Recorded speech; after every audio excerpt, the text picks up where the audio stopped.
It's incredible how snow transforms the environment, creating an almost otherworldly landscape, a winter wonderland.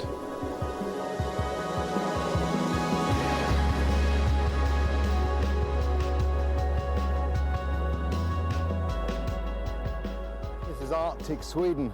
Of course, you'd expect me to tell you that the temperatures here in winter can drop as low as -50°C. But perhaps the more significant figure is the average winter temperature, which is -10. That means that just to live here, you have to have a knowledge of bushcraft. What's interesting is that here in Sweden, traditional skills of bushcraft survive alongside modern outdoor skills. And the reason for that is, of course, that they work.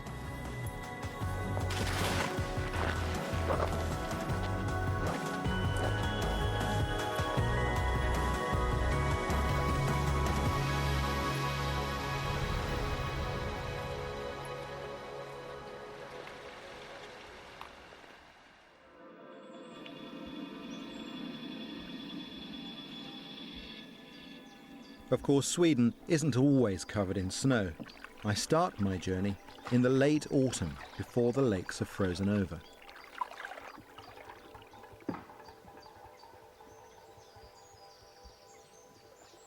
I've been coming here for many years. One of the things that really impresses me about Sweden is the way the local people respect the natural world. They talk about the nature, and that's something I really want to explore in this program.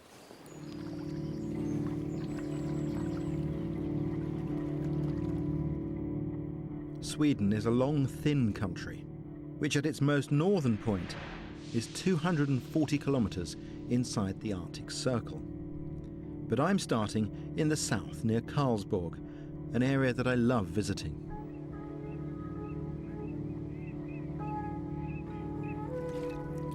The landscape here is typical of Sweden, which has an abundance of natural resources. There are more than 100,000 lakes, most of which have water so clean you can drink straight from them.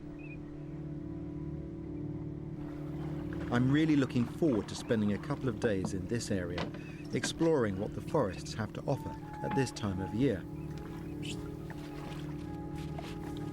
And in such amazing surroundings, it hasn't been difficult to find a suitable place to set up camp. Canoeing and camping in a landscape like this is the nearest thing I know to a religious experience. It's just beautiful. But at this time of year, the days are short, so you'd have to be very conservative about what you try to achieve. And also, with the summer visitors gone, the forest is so silent. You can hear a woodpecker tapping at wood half a mile away across the lake. It really is amazing.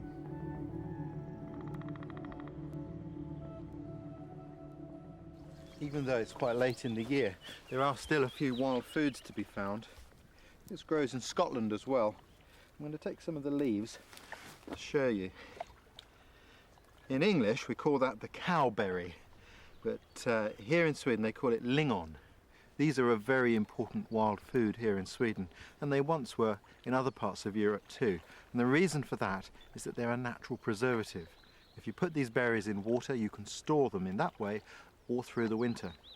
In the old days, people used to add them to other fruits. In England, we used to add them to pears, sometimes to apples as well, to help preserve those fruits before we had refrigeration. In the north, these are a very popular accompaniment made into a jelly added to wild reindeer meat. It's fantastic.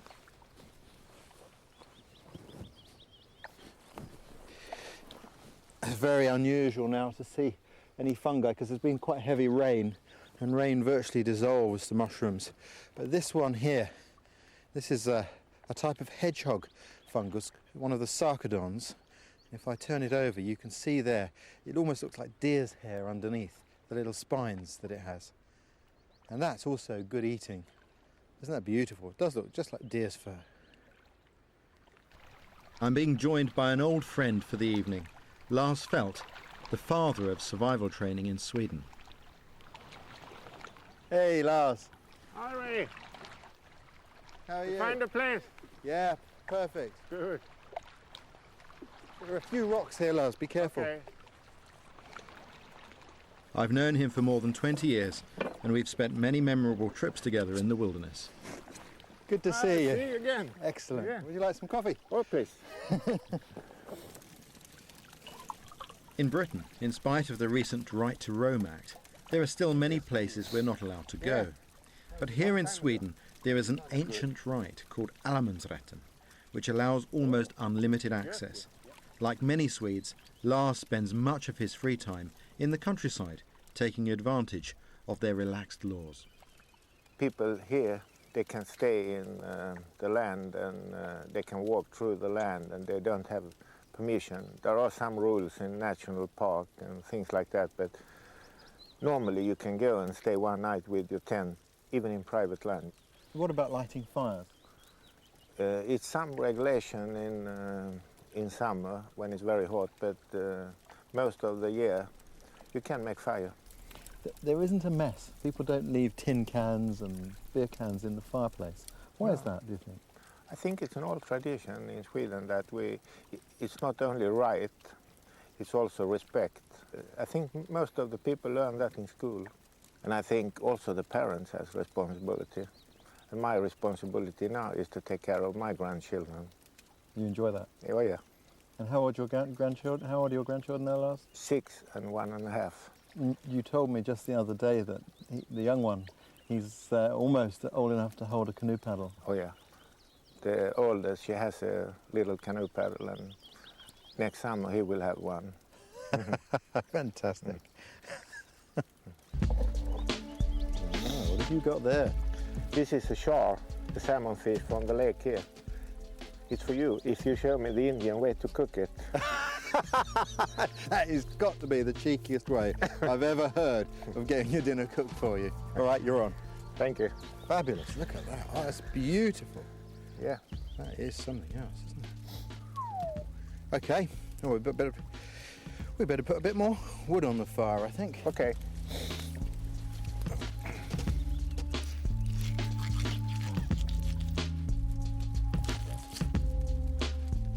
The Arctic char is a type of salmon. It's highly adapted to living in freezing waters, so can be found further north than any other freshwater fish.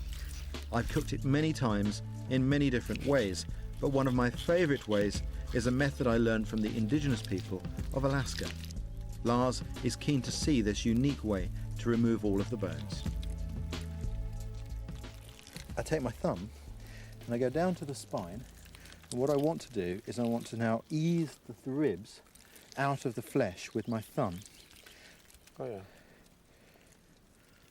But I'm going to go all the way along the fish, like that. That's clever. So we now come over the other side and use the other thumb. That's why we were given thumbs, I think. And away we go. Out come the ribs.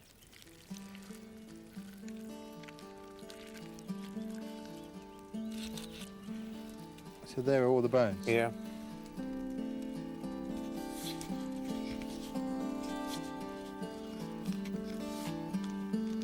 I always get very disappointed now when I eat this sort of fish in a restaurant and I end up having to pick bones out on the plate. It seems very unnecessary because it's so easy to fillet. It is. See, oh, that's just the right length. Perfect. Excellent. Good heat too. Good heat. Yeah. Lovely. Okay. We'll see. It's cooking nicely. Mm.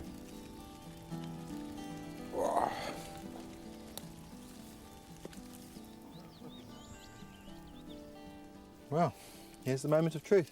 You pass me the fish? Sure. Fantastic. That looks great, doesn't it? Good color. Really good colour. Gold. If you can pull the stick out very well. Yes. There we go. And I tell you what, earlier, just before you arrived, I collected some lingonberries. Yes. I thought maybe we'll add a few lingonberries on top of there. What do you think? A little bit of colour. Good. Put some of those on there. Little accompaniment to go with that. Mm. So Lars, please. Thank enjoy. you. Mm. I like the color. Mm. Delicious. I'm going to have a bit with some of these berries as well.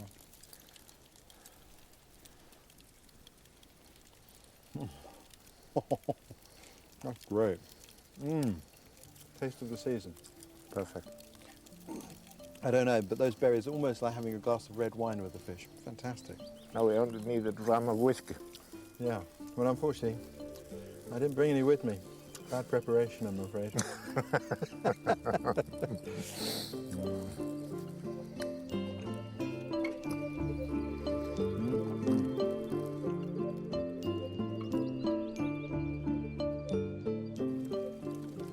These last days of the year are a really precious time.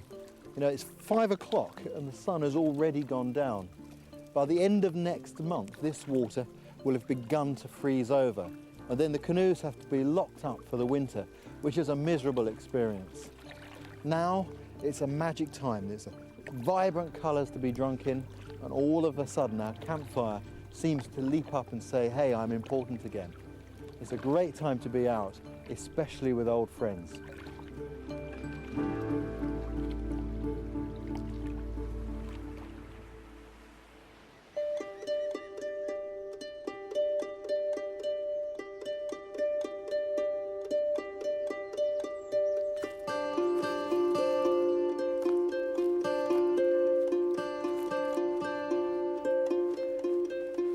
One of the things I really love about bushcraft is learning the different uses for trees I know in other countries. Take the humble Scots pine, for example. Back in Britain, this isn't a tree we regard with the same affection as we do the oak tree.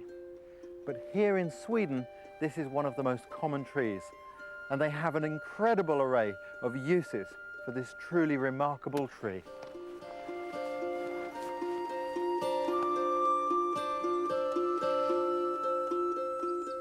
The wood from pine is soft and durable, which means it's good for carving. I've asked Bjorn Johnson, an expert at working with pine, to make me some traditional wooden skis, which I'll need as I'll be returning to Sweden in the winter. Like dead wood. A dead one? Yeah, Dead one. standing? Dead standing. Something like that? Something like that, yeah. Are the knots a problem? It could be, but the thing with this one is that it's straight. It's very straight. This tree is dead standing, which means the wood is dry but not rotten. It's a little clearer tone Yeah, in it. more of a ring higher up, yeah. Yeah. What do you think? I think that should work quite fine.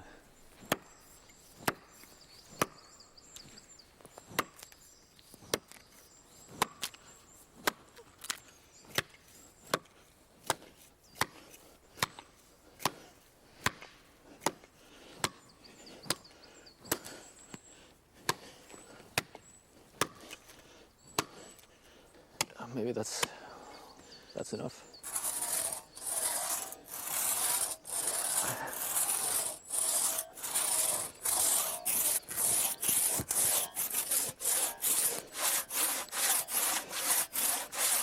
So give it a push.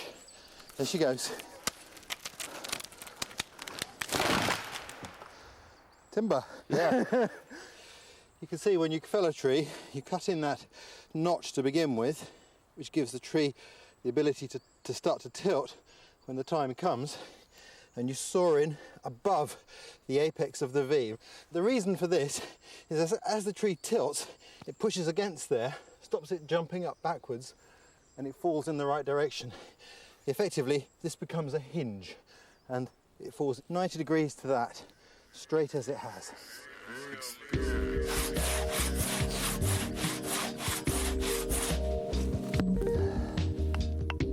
The next job is to split the trunk. The tree has grown differently on each side, depending on its direction towards the sun and the prevailing winds, so the only way to get a balanced pair of skis is to use 2 lengths of wood from the same side of the tree.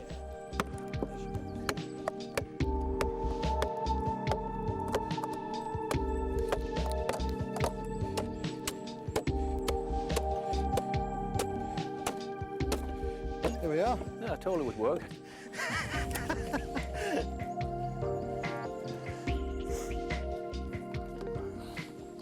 Tell you what, Bjorn, I'm really surprised at the weight of this piece of wood. Oh, so am I. It's heavy, isn't it? It is. For a piece of pine. It's a lot of tar in it, so that's why it's still heavy.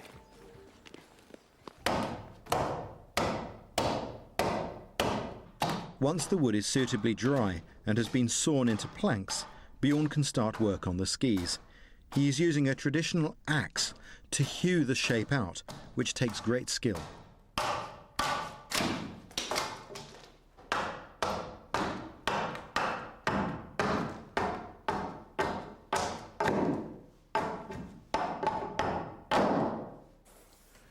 That's looking nice, isn't it? It's getting better. Which is going to be the running surface of this? This will be the running surface. Yeah? And why is that? Why is that?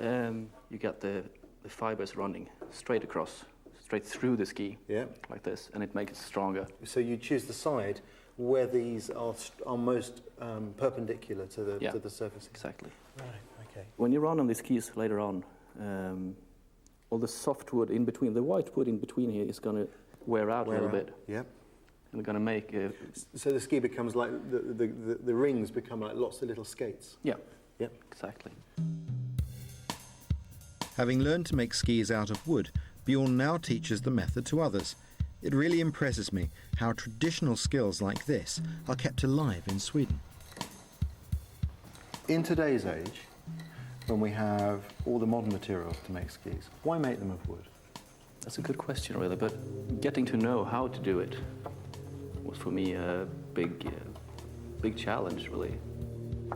But doing my own skis and then go out and run on them in the deep snow was like, that was absolutely great. Really satisfying. Yeah, absolutely.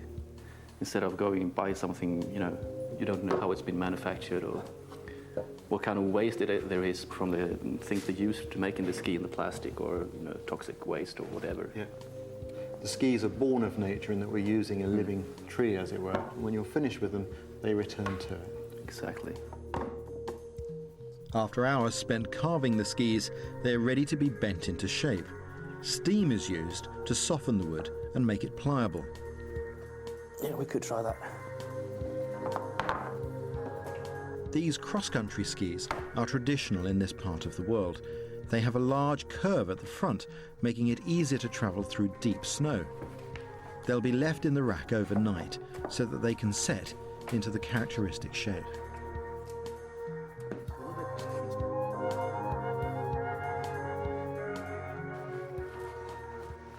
Meanwhile, I'm going to find another substance from the pine tree which we'll need in the process of making skis: pine tar. In this area, pine tar has been an important commodity for centuries. As a preservation for wood, it has been used extensively in building, particularly within the shipping industry. Åke Karlsson is an expert when it comes to the pine, and he knows these forests intimately. Tar and turpentine are what keeps a growing tree from rotting alive, its natural preservatives. They're found in abundance in the roots of the tree. Dinging up ancient dead roots and stumps also means the living trees aren't damaged.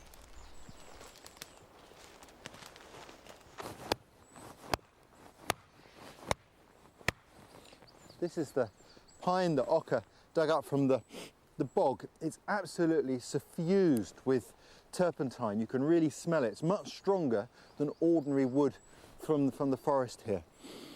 Fantastic smell.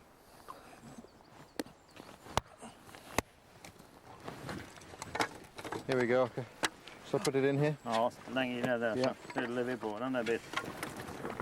Det blir bra så.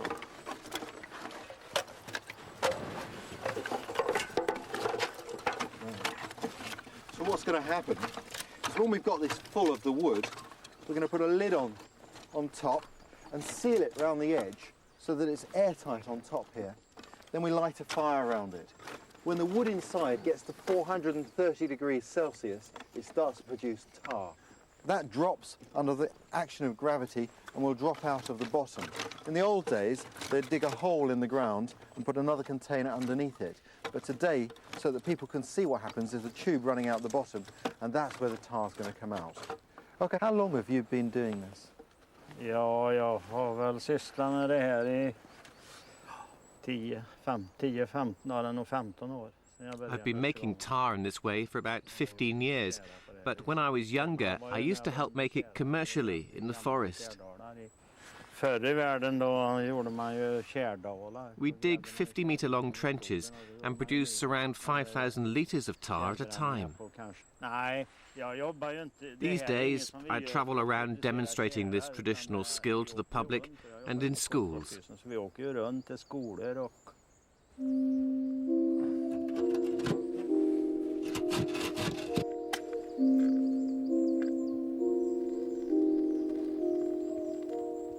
There's so much tar in this wood, especially the roots, that you can light it first time. It'll only take around an hour for the wood packed inside to produce the tar. While we're brewing up the tar over there, I thought I'd show you another use of the pine tree. And this comes from Finland. It's something that was done during the Second World War, using dry seasoned pine logs like this to make a cooking stove that can be put inside a tent or used just out in the forest to cook on top of. It gives great warmth and it's very controllable. And all that I've done is I've cut a cross into the log using a chainsaw. Here, it can be done with a handsaw, and if you haven't got a handsaw, you can actually just split a log into 4 and stick the ends into the ground close together like this. That would also work. What I'm going to do now is take some bark and pop that down into these slots, which are light, so that I can ignite this log.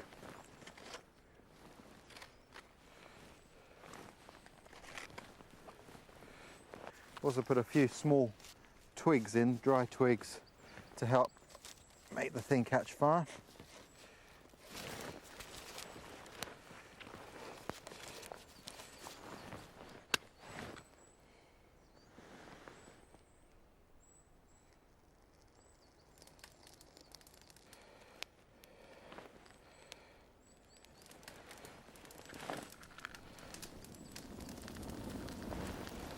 Well, that's the stove going. You can see now it's burning all of its own. And it doesn't need any tending. It just goes on and on and on. Fantastic fire. And the great thing is we can put our kettle on top to brew up some tea.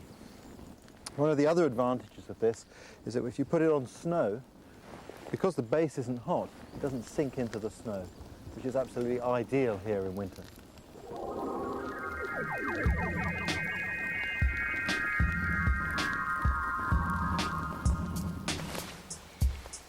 All I need now are a few fresh pine needles for one of my favourite brews, pine needle tea.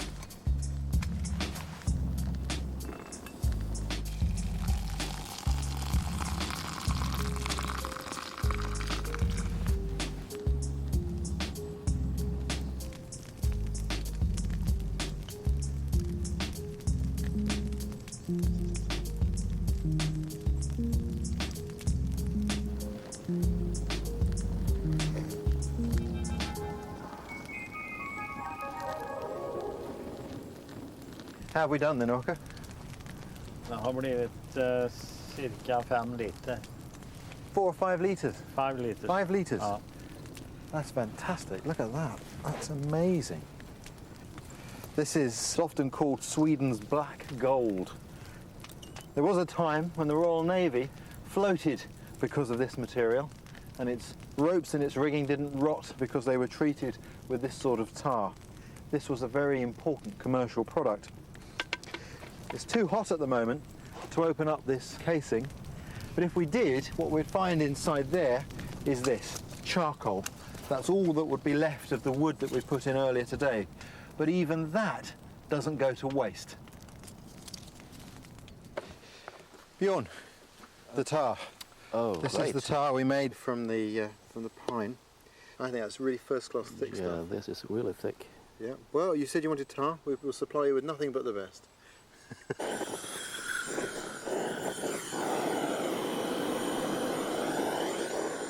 Bjorn is heating the wood first so that the tar soaks in well. A good coat on these skis means no water will be able to get into the pine and the wood will be preserved.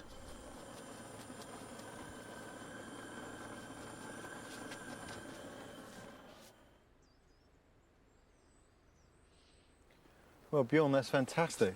Yeah, Amazing. they look great. It's quite something, isn't it, to think just a piece of pine, like the old tree here, and the tar from the tree itself Yeah, provide everything that we need. So a really useful tree. it is really useful. Thank you. It's been a real pleasure. Yeah, thank Been you. great watching you work. It's fantastic.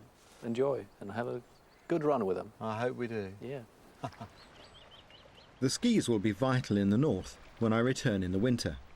But before I leave the south, I want to see how the most important tool in bushcraft is made, in the traditional way.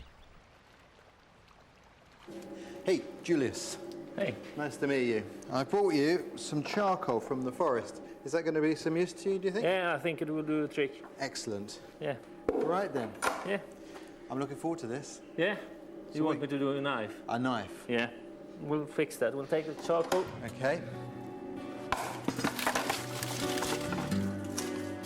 Julius Pettersson is part of a long tradition of blacksmithing, yet another skill which still thrives here. Some of the best knives in the world are made in Sweden. I've asked Julius to make me a general-purpose knife blade, suitable for using in the bush. He's wrapping a piece of hard carbon steel within a softer metal to give the blade both strength and flexibility.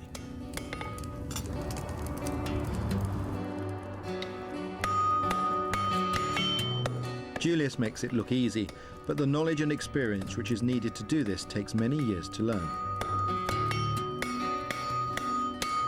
Julius, how did you become interested in making knives and the blacksmithing tradition here? Yeah, it started when I was about 6. I was visiting my grandfather, and he's a blacksmith.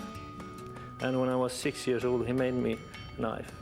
And you know, little boy with a knife, he was my hero, always. Yeah.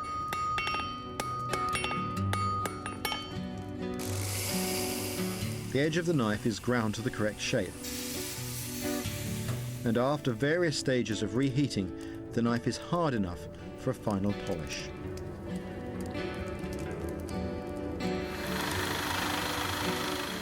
All my blade needs now is the handle, which I plan to make when I'm in the north.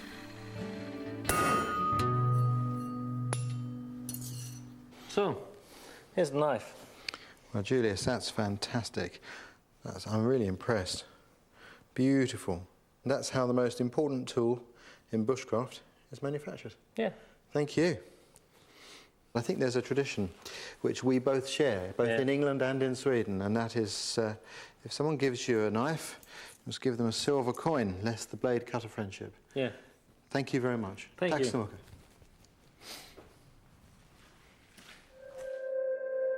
My journey takes me 1,100 kilometers north to Swedish Lapland. When autumn turns to winter, temperatures here can drop as low as -50. And it seems a completely different country.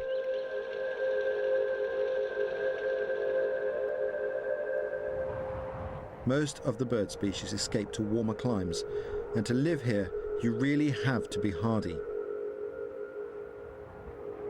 All the lakes and most of the rivers are frozen solid, with the ice in some places a metre deep.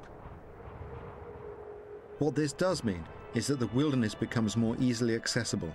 You can travel great distances across the frozen water, either by snowmobile or by dog sled, which is something I've always wanted to try.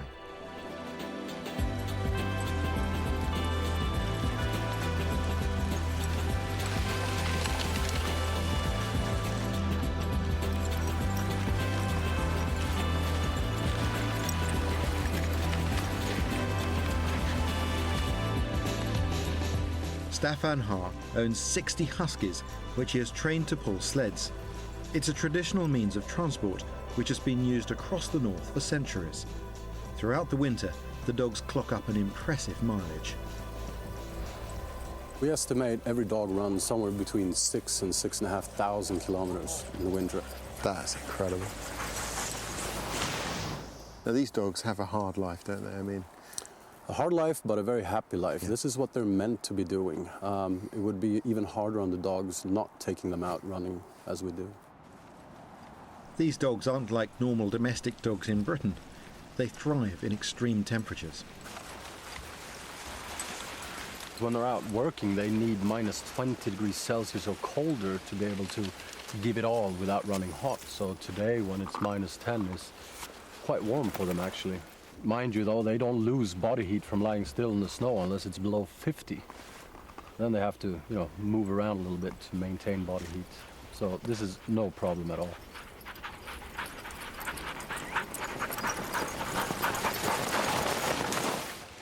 The dogs know to follow trails already made by snowmobiles, as the harder the snow has been compacted, the faster they can run. For each sled, there is one dog which takes control of the rest of the pack and is known as the lead dog.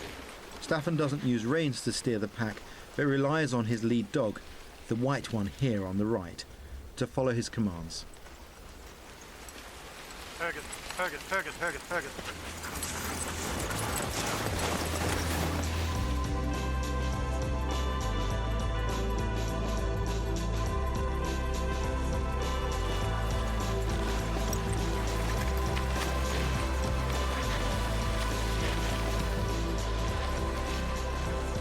Vänster.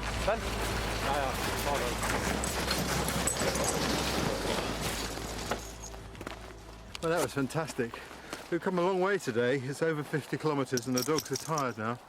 You can see that they start to slow down on the hills and you have to help them a lot more, but that's all part of it. But it's great. There was a tricky moment coming through the woods when the sledge turned suddenly and the sledge went the wrong way, wrong side of a tree, and I just headed, whoa, hang on. And although the dogs don't understand any English, they knew what to do, and they just stopped and waited, sorted it out, said, okay, and away we went. It's fantastic. It's brilliant. A snowmobile can't do that. It can't think for you. It's a marvellous way to travel.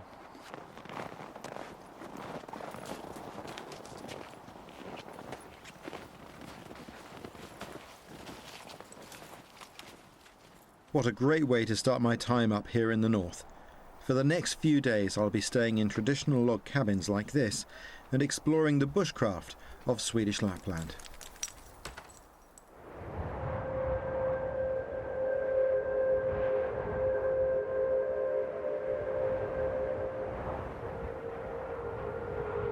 The Arctic can be a tough place to survive in winter. Temperatures can drop by 30 degrees within hours. Travelling here, you are often miles from help, which means at any time you may have to rely upon your skills.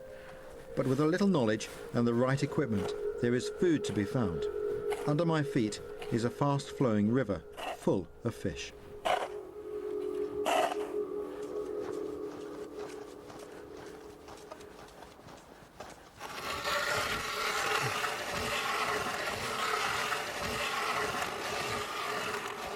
After digging through the snow, I drill a hole through the ice, which is about a metre thick, into which I'll set my line.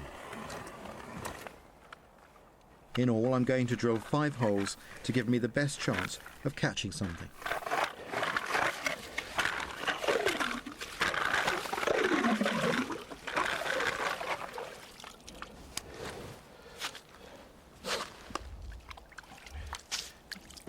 One of the joys of this environment is that this water is clean enough. You can drink it straight from the rivers like that. Fantastic. That is beautifully fresh water. And you get very thirsty here because the air is so dry at these temperatures that every breath you take, your body has to humidify it. So you lose a lot of water just breathing here.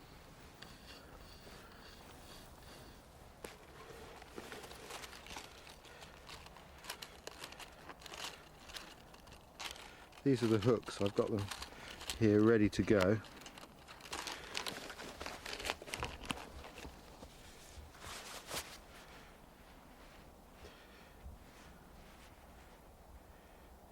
Very simple knot. Doesn't need to be anything elaborate. Now, the fish I'm trying to catch is called a burbot. The way I'm going to catch it is by using a bait fish like this. I've got to squeeze it, make sure that the swim bladder, which is like a little chamber of air inside him, is burst so that he doesn't keep floating up underneath the ice. I flush the hole with the auger so that the bait is sucked down into the river. This river's quite fast flowing, and underneath the ice here there are little sandbars which move, so you never know quite what the depth is going to be when you put the line down. What I want is I've got to have this line just off the bottom. I can feel there when the line stops going down like that. That's the bottom there, just there. Tying the line to the stick means I can hang it in the centre of the hole where it is less likely to freeze. Stuffing some spruce boughs down the hole also helps to prevent it freezing over, but the most important thing is to cover it with a thick layer of insulating snow. So I can find it again. I mark it with these sticks. And there are just 4 more to do. If I'm lucky, I might get them done before nightfall.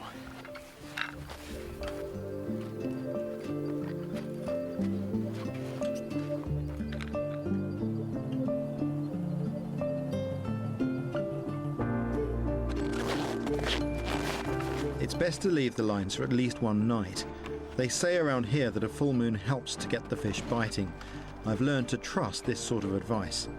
I'll find out when I go back and check them sometime tomorrow.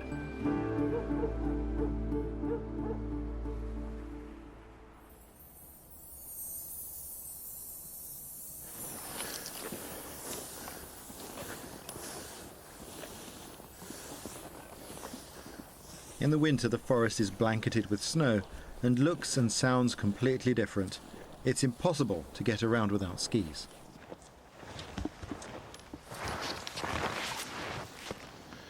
The skis that Bjorn made are working perfectly. Of course, skis like this are not designed for downhill piste skiing. They're designed to access the deep snow in the forest, and for that they excel.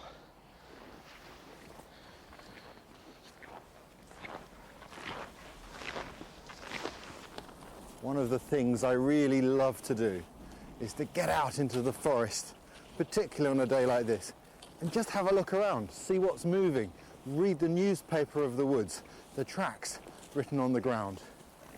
It's magical.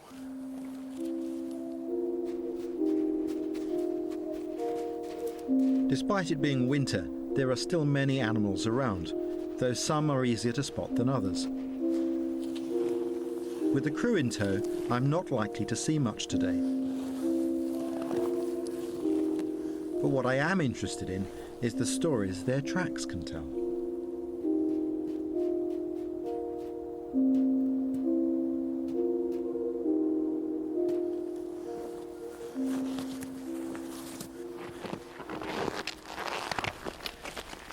All through the forest here are these trails, and they look quite large, but actually they're left by a very small creature. These are left by the ptarmigan.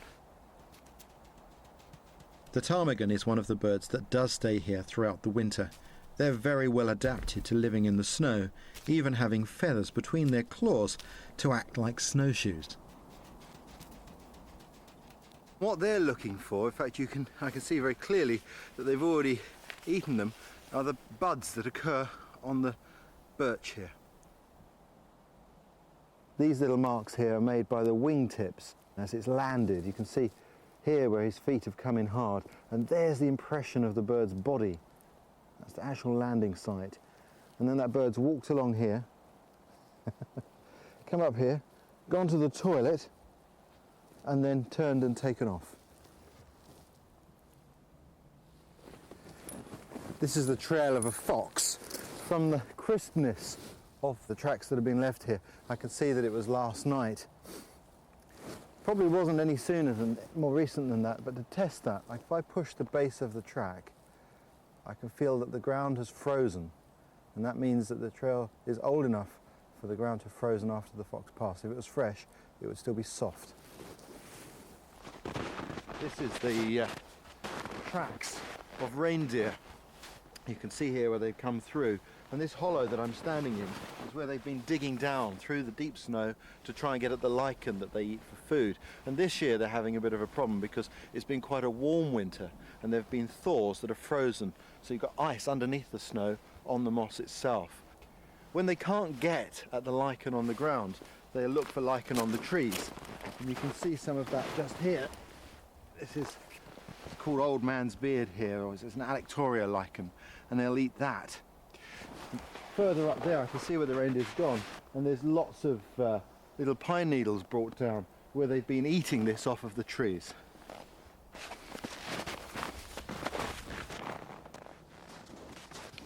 Now time to check the 5 fishing lines and see whether or not I've been lucky.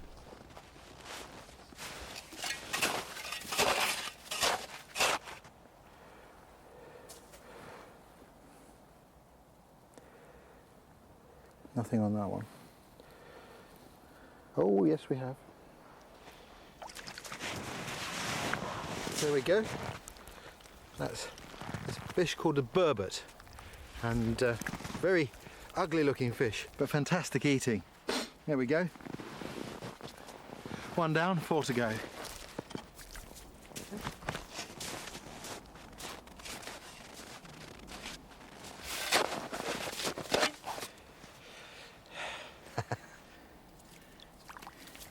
Two. So far so good. 3. Oh, good one. I can't believe it.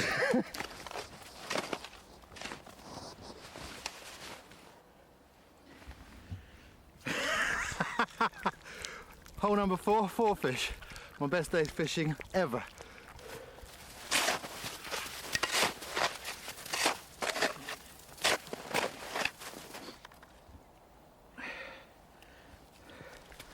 I can't believe it. But it doesn't normally happen like that, I have to tell you. 5 holes, 5 fish. Someone's smiling on me today. I'd have been happy with 1, but that's a real result.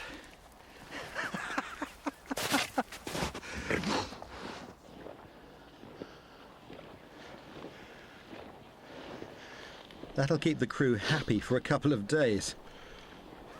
I've learned skills like this from the people who have the deepest knowledge of this environment. The local inhabitants. The Sami. Per Nils Labba comes from a long line of Sami who have made their living from the reindeer.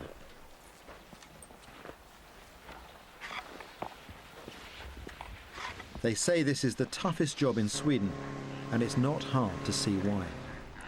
Per Nils spends much of the year working alone as he follows his huge herd of reindeer in their search for food across the frozen wilderness of the north.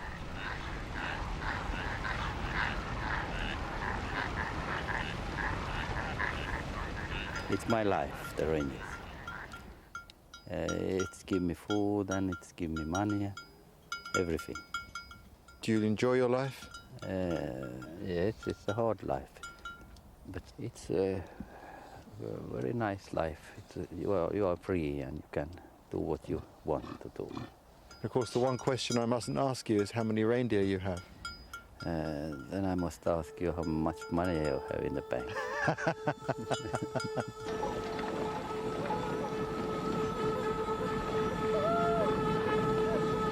The Sami are the oldest inhabitants of the Arctic. For thousands of years, they led a nomadic life, with the whole family working together to look after their herd. Their home was a portable tent called the lavu, and they developed a rich and distinctive culture. By necessity, they developed a deep knowledge of bushcraft, such as using dry sedge instead of socks, which is warmer and easier to dry. Even today, Per Nils relies heavily on his bushcraft heritage. Reindeer boots are still warmer and more flexible than modern boots. To repair things, he carries with him a traditional sewing kit. And you'll never see him without his lasso, which he uses to catch reindeer, and which he can also use to haul himself out of water should he fall through the ice. And of course, that most important tool, a knife. Traditionally, the Sami would make use of every part of the reindeer. The sinews were used as a strong thread. The skins were used to make clothing and traditional handicrafts, which they would trade and are still an important means of income.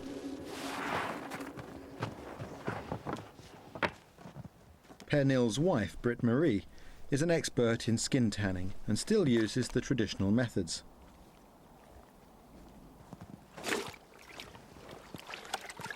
After removing the fur, she uses a birch bark solution to clean the skin. She then begins a long process of scraping it to remove the loose flesh and create a smooth surface.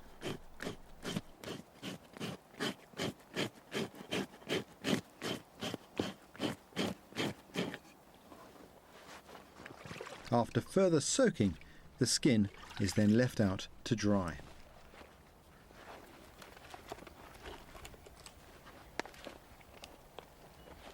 So you've taken the skins, you've taken the hair off of them, and you've treated them with a bark solution and dried them. What happens next? Then I take it inside and begin to work with this.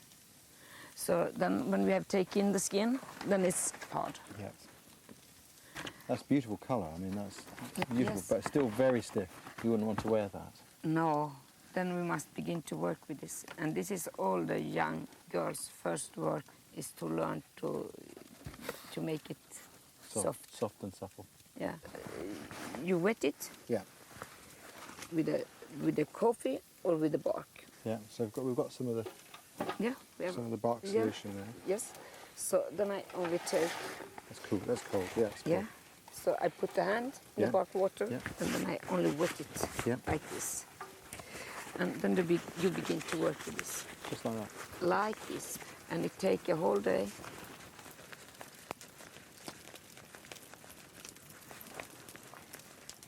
Today, the Sami people still make leather like this. Yes, from the legs, we make the trouser, the winter clothes. From this sort of skin, we can make summer clothes.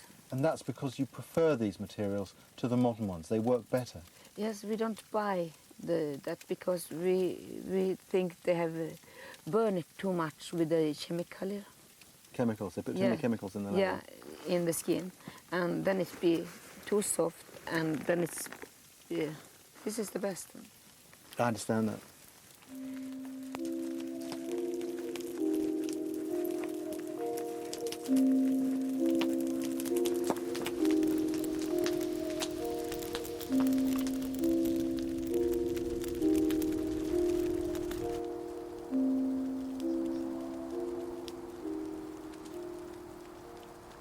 This is the knife blade that Julius made down in Karlsborg, and I brought this north because there's a real tradition up here in Lapland of making beautiful knives, and the handles are made very often from a composition of leather, bark, antler and wood.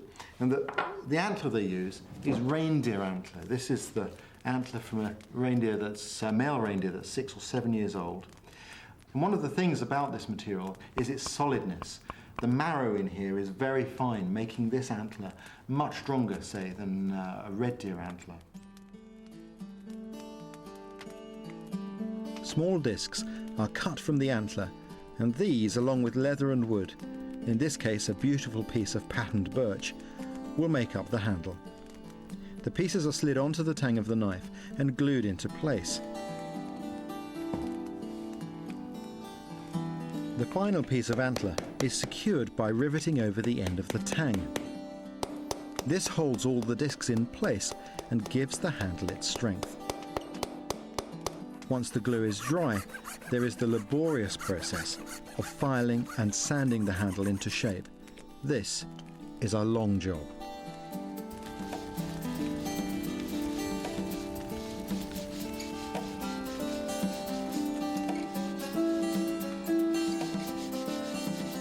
Finally, a drop of linseed oil is rubbed onto the handle to seal it.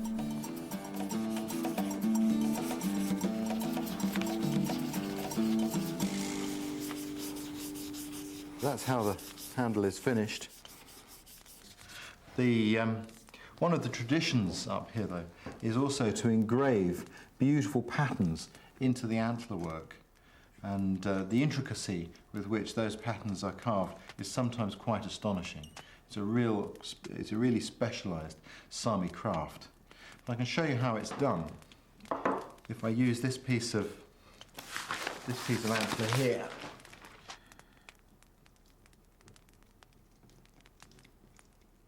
Rather than just scratching the surface, the design is actually carved out of the antler. Powder, made from the inner bark of a silver birch, is then rubbed into the grooves. It's great fun to do, but my little efforts are crude in comparison to Sami craftsmanship. Let me show you this. This is a knife made by Britt Marie, and you can see the intricacy of her scrimshaw work is just exquisite. Beautiful work. And the sheath for this knife is itself made from antler.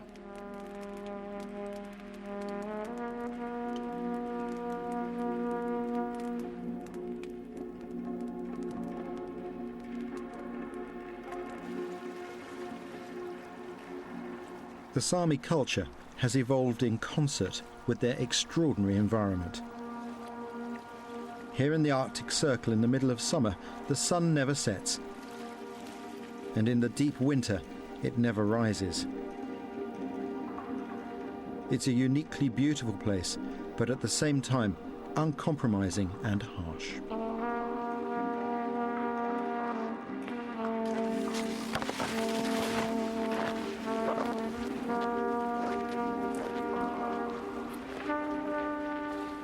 To live here, to survive here, you have to be hardy.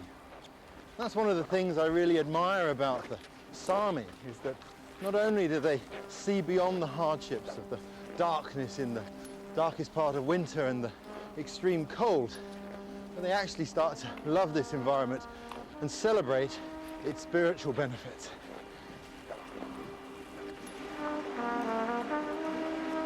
Their ancient religion included the belief that all living things had a soul and should therefore be treated with great reverence. Everybody was expected to move quietly in the wilderness, showing respect for all living things.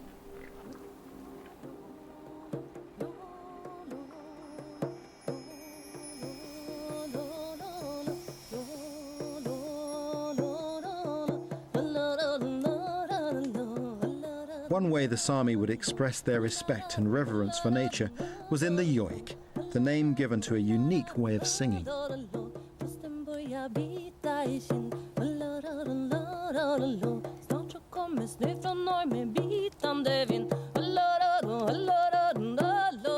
Like many Sami, Jana Mungi grew up hearing the yoik. She now works as a professional singer and is keen to continue the tradition.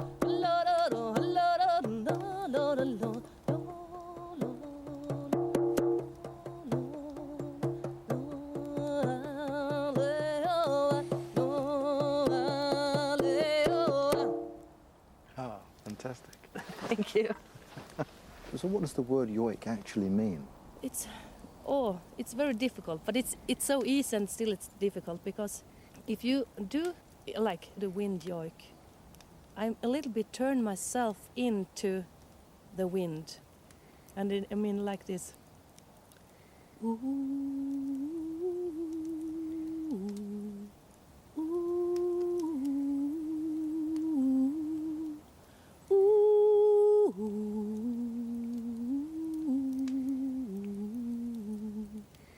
then you hear that it's a small wind and it comes along, and then you are the wind when you do the wind yoik.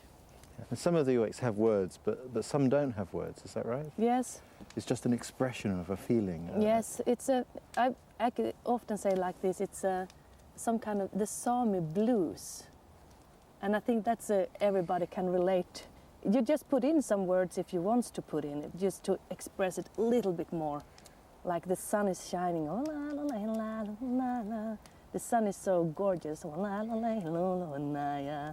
And it can be just like that. The nature, the forest, the mountains.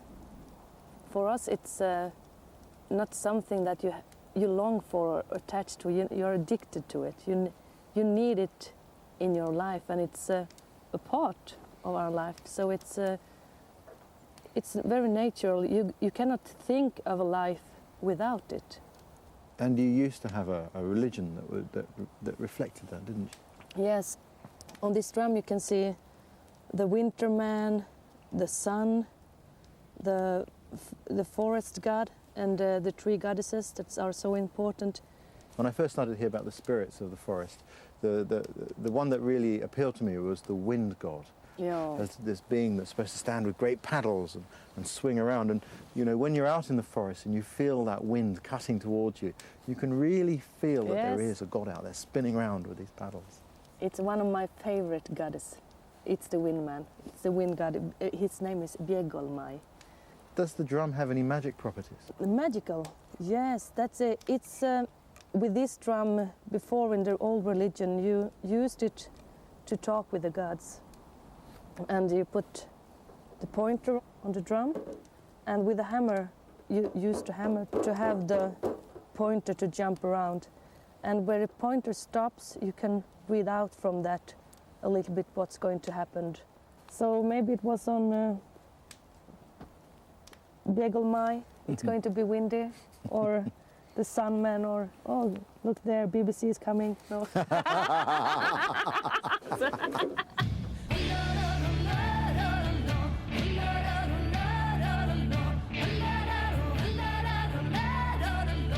As well as singing in a traditional way, Jana incorporates the yoik into more popular music.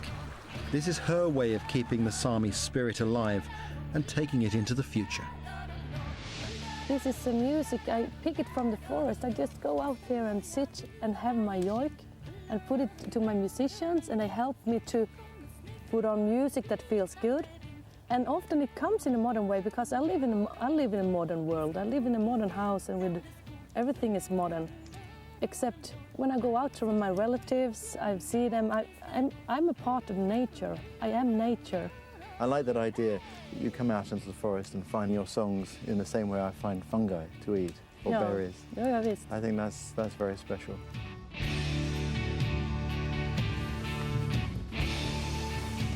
This has been a wonderful trip.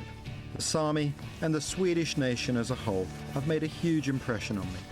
I've met many wonderful people, and it's fantastic to see the traditional skills of bushcraft thriving in a modern world. Not as living history, but because they still work. But it's the understanding, respect, and connection to the nature which makes Sweden such a special place.